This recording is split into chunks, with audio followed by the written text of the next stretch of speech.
ایک کو فکر ہوتی ہے کہ تابوت پکڑ کے تابوت کی زیارت کر کے اپنی حاجت طلب کریں. یہ خود غرضی چھوڑیے. آپ ماتم کیجئے، شیون کیجئے، فریاد بلند کیجئے. آپ کے دل کی حالت اور آپ کی حاجت وہ جانتے ہیں. وہ آپ کو بے طلب عطا کریں گے. اللہ کی بارگاہ میں آپ کی شفاعت کریں گے. آپ تو فریاد بھی کرنا سیکھیے نا. کس طرح شبیہ کا استقبال کرتے ہیں. آپ شبیہ کا استقبال کریں گے لیکن دو چند جملے عرض کرنے دیں. آقا کے ہاتھوں میں ہتھکڑیاں ہیں، پاؤں میں بیڑیاں ہیں، گلے میں خاردار طوق ہے، لہو رس رہا ہے. آپ کے قدموں سے لہو رس رہا ہے. یہ جو زنجیریں پہنائی گئی تھیں اور یہ جو بیڑیاں اور ہتھکڑیاں پہنائی گئی تھیں، یہ ایسی سنگین، بھاری، وزنی اور خاردار تھیں کہ جب ہتھکڑیاں بیڑیاں کاٹنے کے بعد آپ کو آزاد کر دیا گیا تو دمشق سے کربلا آئے، کربلا سے مدینے گئے، لیکن جب مدینے پہنچے تب بھی پاؤں کی پنڈلیوں سے خون بہہ رہا.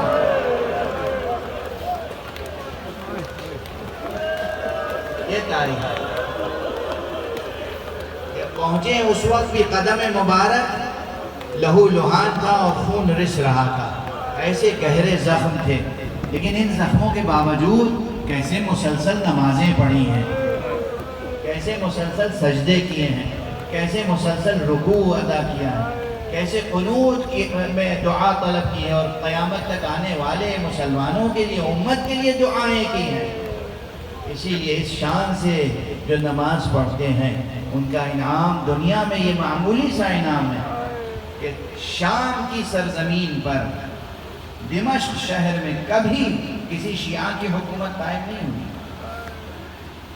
حکومت انہی کی قائم رہی جو آثار اہل بیت کے دشمن تھے، مگر اس مقام کا نشان نہیں مٹا سکے جہاں سید سجاد نمازیں پڑھتے ہیں. اس جگہ کا نشان اب بھی باقی ہے، محفوظ ہے، جہاں سید سجاد نمازیں پڑھتے تھے. جہاں یہ قدم رکھ دیں، ان کے نقش قدم کو کوئی مٹا نہیں سکتا ہے. مٹ گئے ان کے مٹانے والے، ان کی قبروں کا نشان بتانے والے موجود نہیں ہیں، مگر ان کے نشانات زندہ ہیں، باقی ہیں. کن ریاضتوں سے سید سجاد گزرے ہیں اور کس صبر کے ساتھ تعلیم کا سلسلہ جاری رکھا ہے. شام میں داخل ہو رہے ہیں، ایک شامی تہذیب کا پروردہ بے معرفت، اہل بیت کی معرفت نہیں رکھتا اور سرکاری پروپیگنڈے سے متاثر ہے. قریب آتا ہے اور کہتا ہے کہ خدا کا شکر ہے جس نے تمہیں ذلیل کیا، جس نے تمہارے بڑوں کو قتل کیا، جس نے تمہیں اسیر کیا. یہ ایک ایک جملہ وہ ہے جو دل جگر چاک کر دینے کے لیے کافی ہے. توہین ہو رہی ہے، تذلیل ہے، تحقیر ہے، صبر کر رہے ہیں، خاموشی سے سن رہے ہیں. اور اس کے بعد کہا اے شیخ تو نے قرآن پڑھا ہے؟ تو شیخ نے پلٹ کے کہا ہاں میں نے قرآن پڑھا ہے، مگر تمہارا قرآن سے کیا تعلق؟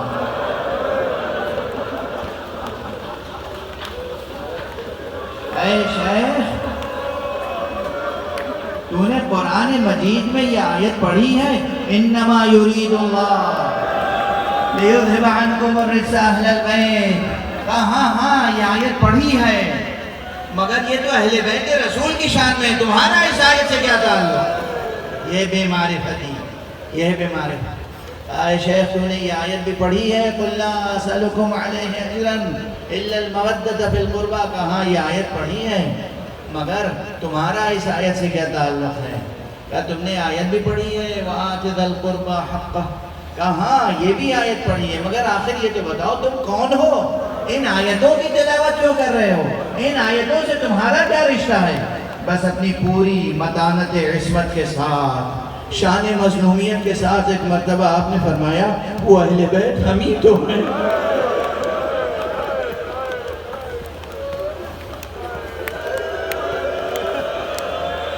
ہم ہی تو ہیں وہ اہل بیت جن کی تطہیر کا اللہ نے وعدہ کیا ہے ہم ہی تو ہیں وہ اہل بیت جن کی مودت اللہ نے واجب کی ہے. اس نے اپنا امامہ سر سے اتارا اور کہا مجھے معاف فرمائیے گا, معرفت نہیں رکھتا تھا, مجھے معاف فرما دیجئے. اس طرح امام تربیت کرتے ہوئے آگے بڑھے ہیں. بس گفتگو کو تمام کرنا چاہتا ہوں. آقا نے پوری زندگی تربیت کی, لیکن پوری زندگی گریہ بھی کیا, پوری زندگی غم اور علم کے ساتھ گزارا. اور سب سے زیادہ جو آپ کو علم تھا بس دو باتوں کا تھا.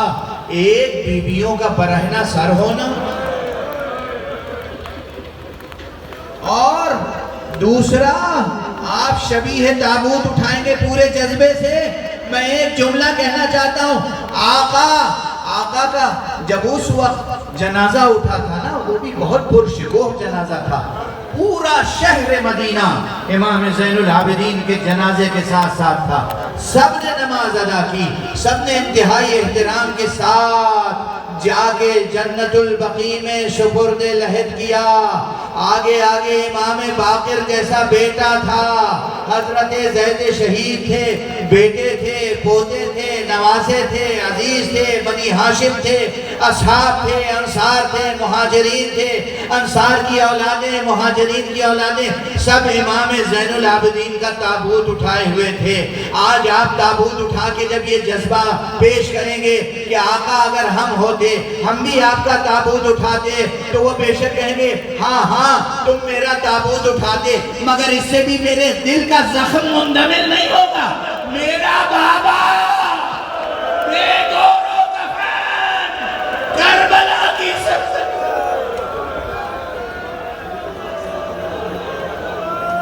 اے قافلہ سالار, اے قافلہ سالار, اے قافلہ سالار, اے قافلہ